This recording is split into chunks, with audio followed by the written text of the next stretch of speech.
That's good. Welcome. Let's hear it for Arrington, Dionyso, and Melinda. You were in the room for that. My name's Chris Dillard. I'll be emceeing the rest of your evening tonight. Very happy to be here. Ken asked me to come by. I was happy to help out. You're supporting WFMU. There's not a better thing you could support. So thank you all for being here. Here's one thing I love about WFMU. They put their money where their mouth is. They don't start off their benefit by saying, let's take the most commercial feeling, most traditionally palatable thing and put that up first. They say, let's have a guy play PVC pipes while interpretive dance happens next to it. That's how they start their benefit at WFMU. That's what they start with. That's how they kick things off. That's amazing.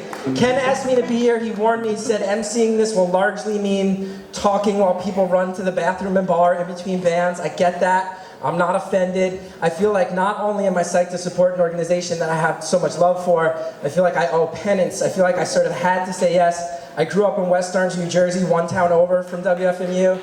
Thank you. And I spent so much time prank calling WFMU as a teenager that I feel like there was no way I could in good conscience say no.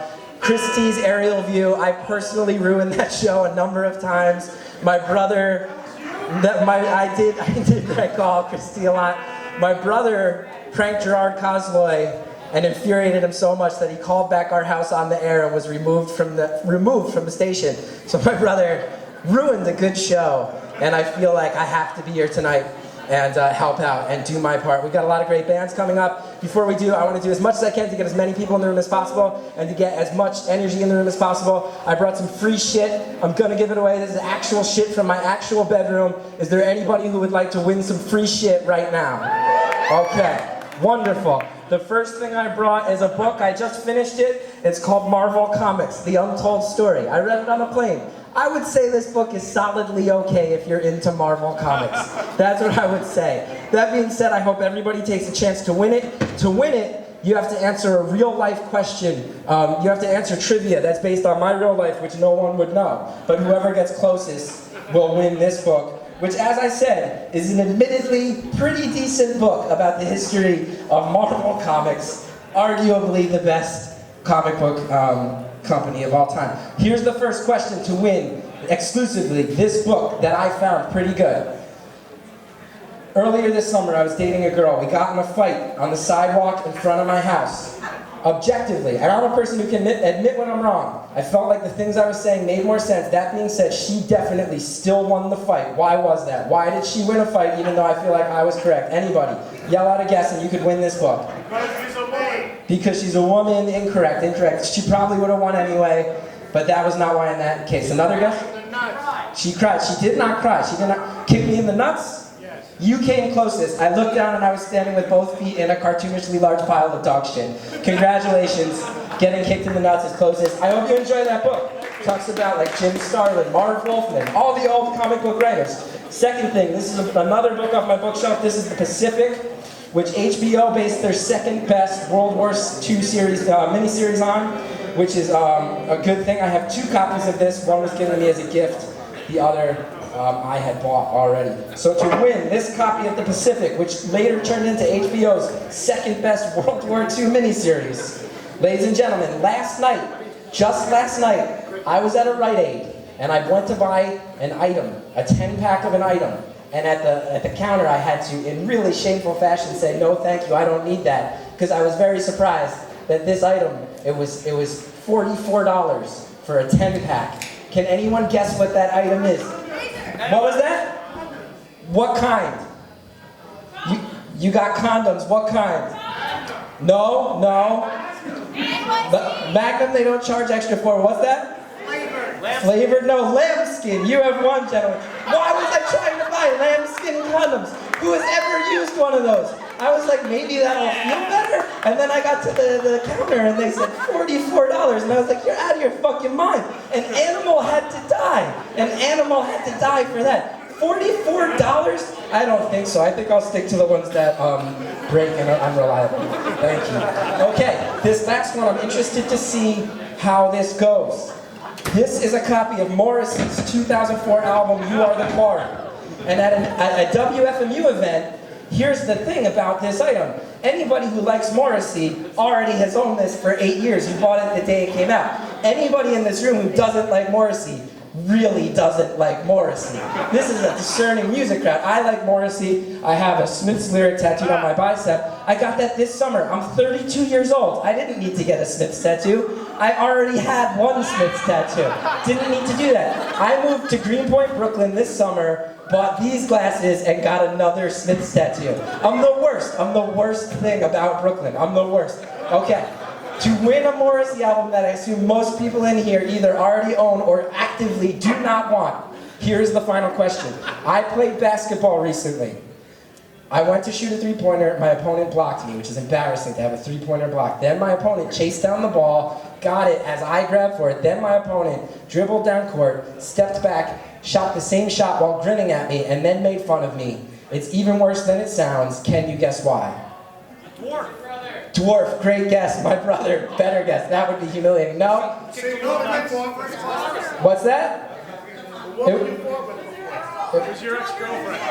A 12-year-old kid. I wish it was a 12-year-old kid. Any more guesses? My mom, you have come closest. It was a 5'3" female. It was a 5'3" female who blocked my shot and then hit the same shot over me. My mother is 5'2", but we'll give it to you. Congratulations. Are you a Morrissey fan? No, not into him at all. You're not a hater, but you're not into him. Well, enjoy placing drinks on that or placing it in the garbage can on your way out of this event. That's, I think a lot of people have shown up in here, but it's not about me giving away random objects and being a rambling weirdo. It's about the bands tonight. Are you guys ready for your next band? Yeah! Wonderful! I'm sure that many people who like WFMU are very familiar with the person who's going to lead the charge with our next band. Along with her sister, she was a member of the legendary Shags, who in the 70s put out Philosophy of the World, which I think for many people in this room is something that we've taken a lot of joy in. There's a whole gang of musicians joining here to replicate that music. Ladies and gentlemen, please welcome the Wiggin Band.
Spotlight.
Wiggin, ladies and gentlemen.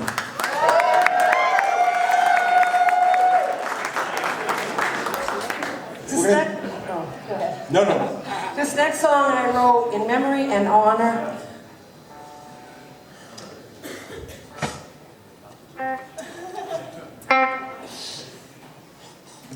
of my sister Helen.